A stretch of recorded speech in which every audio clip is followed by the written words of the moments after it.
Here we go. The last part of the season, kicking off the last 30-some games we have. In this year, I've alerted our coaching staff that we want to come out and be as competitive as possible, even though we're losing a couple players in the process of this roster. Amari, obviously, is clearing waivers today, and we'll move on to another team, and that's been discussed. And we anticipate Carmelo having surgery and later this week and moving forward with his physical capabilities as he goes through the surgery rehabs and comes back to 100%. Can you give any information on the surgery, what type of surgery, what's wrong with him? Or? Yeah, I won't really go into that. We know that it was a type of surgery that is corrective, obviously, and that he could play on it. He could tweak it as he has a number of times this year, and it caused him some discomfort and inability to play at times. And so we felt comfortable with him playing the All-Star game. I had a meeting with him in London, when we were in London, and we discussed this process of having the surgery sooner than later, because we know that the process can take some time for rehab and getting back on the court. And we want him to be able to make a full recovery and be ready for this next coming season in the process of not only rehabbing but reconditioning. Carmelo told us that it would be an 8-week process. He told you that? He actually said that in Orlando, but do you feel it's a longer process than Probably what we're finding out from the medical is on court, it could be 4 to 6 months. We can't put it at a timetable until after the surgery, and that's what they're saying. But they say it could be anywhere between 4 to 6 months for Carmelo to be back on the floor. Phil, if the team was in any kind of race here, would that weigh on the decision that you guys are making? I think probably not, because the limitation of playing and the inability to play and limited time and practices that he's had to sit out, all those things, really would hamper the team from, going forward. Phil, I guess at his age and his years he's played in the league so far, do you worry at all once one injury happens to the knee? Next part of the question is the long-term situation. Yeah, we all do. The longevity of players is really our responsibility and theirs as they go, through their careers. Carmelo had an operation a couple of years ago on the other knee, and I thought he recovered quite well from that. It's not the same as the one he's doing this week, but I thought he came back and had quickness, ability to jump, the vitality.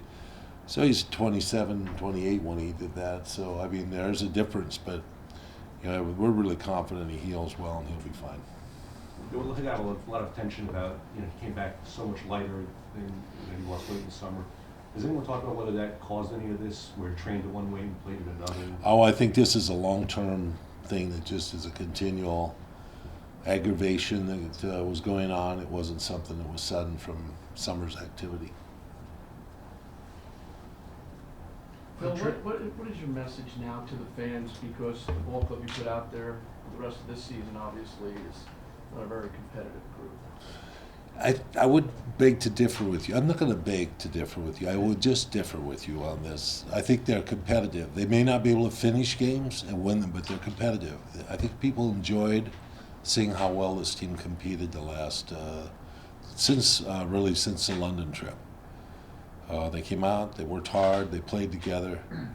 We don't have the depth, and at times that hurts us in the course of a game. But we've had a couple of victories that were interesting to watch and entertaining. And we anticipate we can do that. We're going to have to be better at executing. We don't have the resource to drop the ball off on Carmelo's lap and say, now we can have someone score these 20 points for us. We're going to have to do a lot more activity as a team. But we're not going to sit on our hands during this period of time. We're going to continue to look for players as we go through the season. That being said, are you expecting to be busy leading up to tomorrow? Yes, this is an interruption. I had to come out and interrupt my time with our scouts and our staff as we go through. Yeah, we're sitting around, and it's going to be a busy day today and tomorrow. What have you seen in Langston since you brought him up from Wishes? Really good competitive player. Nose for the ball. He's got instincts that we like. Goes to the basket. He's fearless. He's not getting foul calls. Every time he goes there, he gets knocked down a lot without a foul call, but he's willing to go.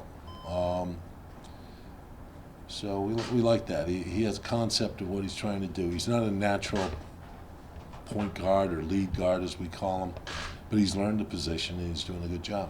Thanasis had a season high last night. Can you talk about him? Is he close, do you think? Well, not. I don't know about close or not, but we'd like to see him on top of the floor. He's been playing the wing a lot. We think that he's going to be on top of the floor a lot as an NBA player. And, it changes a lot if we bring Thanasis up. We are contemplating the advent of bringing him in and what time we would do that in this season. But we have high hopes for him. And, he's a player of notice. Phil, I know you said today that very busy up to the deadline, and I know you said earlier this year that you'd love to be active, making moves. Mm-hmm. Do you have a direction you're going in? Are you still trying to look to the future, clearing the cap room, moving contracts out, or is it trying to make, I guess, more aggressive moves towards building already? We're doing both. Trying to do both. If that, not what, if we can get more cap room, great. If not, can we add a player that's going to be a substantial addition to our team in the process so we don't have to add so many team members when we come back next fall?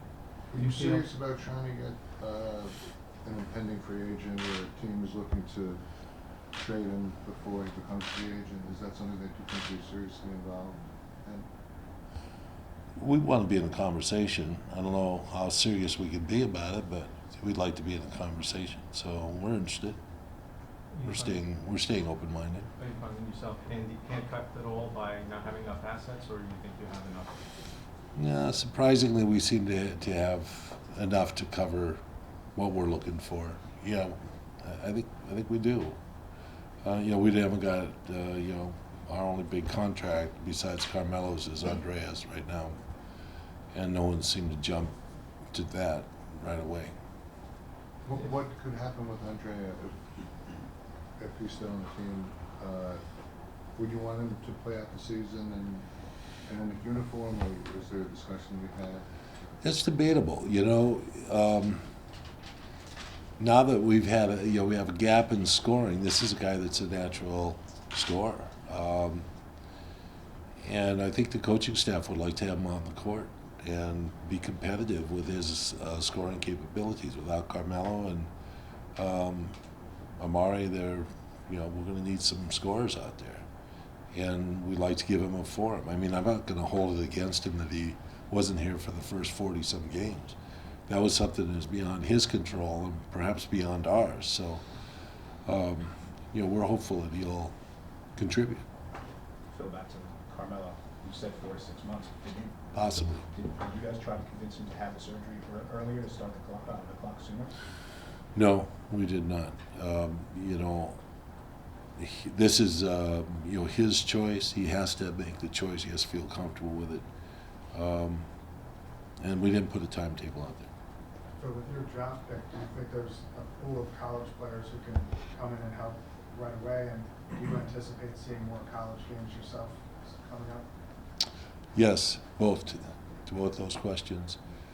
A lot of the players in this day and age are one and done, 19-year-old players.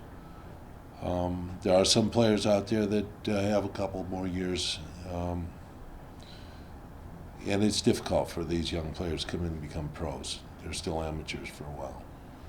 And I will go out and see some games in the last part of the season here. A lot of them are conference games. We like to see teams and players play and their status in the team, how they play with their team, their relationship to their coach, those type of things. You get in the NCAAs, it changes up. Sometimes they're opponents they've never seen before, or they don't have a history against.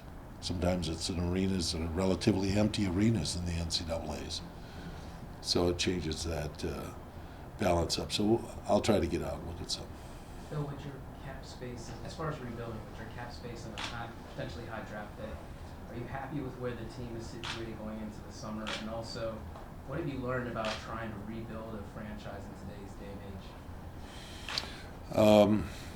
Well, the last question I'll just avoid because it's just way too tailing. Happy? No, I'm not happy, but it is what it is, and that's what you have to accept, is that this is what we've got now, and how could we provide help for this team in the future with talent? We recognize that we only have one player under contract that's big, or a power player, so to speak, on the roster after this year is done, and we've got a number of positions to fill, and so having to do that creates a vacuum that we want to, address. And we knew this was going to be like this last summer. Andrea's contract is over, Amari's contract is over, etc. So we're not surprised at that lack of depth, but we didn't anticipate, that Sam couldn't come in and compete a little bit for us, and we wouldn't have some continuity there. So. We're a little disappointed in how the outcome came. But that all being said, we would have been in this position come April 15th anyway. Season's over. We knew we were going to build. Was there any reservations of letting Amari flee to a contender, or was it just a win-win? I don't know what reservation I would have. I mean, here's a player that he has limited time left. He knows that. We discussed that with him and his agent. And they, wanted to play for a contender, and we felt it was the right thing to do, to provide him a platform where he can go and be successful at this time in his career. Do you still feel that Carmelo is the franchise guy and one of the pieces, a big piece of the puzzle going forward? Yeah, I think he wants to be the guy that, is kind of like the guy that's built around. He has stated that, I think, in the past. We're going to make assessments on players to play with him, and we anticipate that as a scorer that's been prolific in his career, he'll continue to be so, which is a big part of the game. Do you still think this is an attractive spot for players to come, for free agents, for whoever it might be? Wow. I guess that question was asked a lot this weekend because I seem to see that question running back and forth. Why wouldn't it be? I mean, what's the difference? I mean, the difference in most teams in this day and age is everybody has a roster that only has 5, 6, 7 guys on the roster at the end of the season. It's just the way the teams are built now. Now, fortunately, some of them have 2 or 3 players that look like, okay, it's fun to play with. Carmelo, yes. LeBron, yes. Dwayne Wade, yes. I mean, how do you make that distinction as a player? About arenas and fans to play in front of, I can't imagine not wanting to play in New York because of the fans, the arena, the participation the fans have in basketball, and their desire for a team. It's just a fact of the way this game is structured in the city, that people know the game, like the game, and pay attention to it. There's been a lot of speculation for a long time that you would move Jose if you could, based on he's got years left on his deal and everything. And I think your comments in your interview recently were a little strong about the way he hasn't lived up to maybe what you hoped he would be when he got here. Has it been tough to evaluate him based on how sometimes the talent around him hasn't really been there this year? Well, you covered a lot of ground in that question. Sorry. I don't know how strong I've been about my disappointment. I just, in passing, say, I think, that Jose is starting to play better in the offense, and we were disappointed at the start. We were disappointed because he got an injury and he was out for 3 weeks, and he got set behind in such a manner that it took him another 3 weeks to kind of get going once the season started. That's a big disappointment, and all of that doesn't fall on Jose's back, but yes, he's a player that I would call a middle-aged NBA player who has great capabilities of holding a team together, being a glue that holds a team together. And we want to see that continue, especially now, without Amari and without Carmelo on the floor. He's going to have to do some of that leadership that we anticipate. Is there a hue and cry for Jose from other teams in a trade possibility? No, it isn't. There's not that, and we're not out selling Jose stickers to passing cars. Are your trade exceptions of value in these next 24 Yes. hours? You think you can use one of them? Yeah. In a deal? It's always there. We'll see what happens in the next 24 hours. All right, guys. Thank you.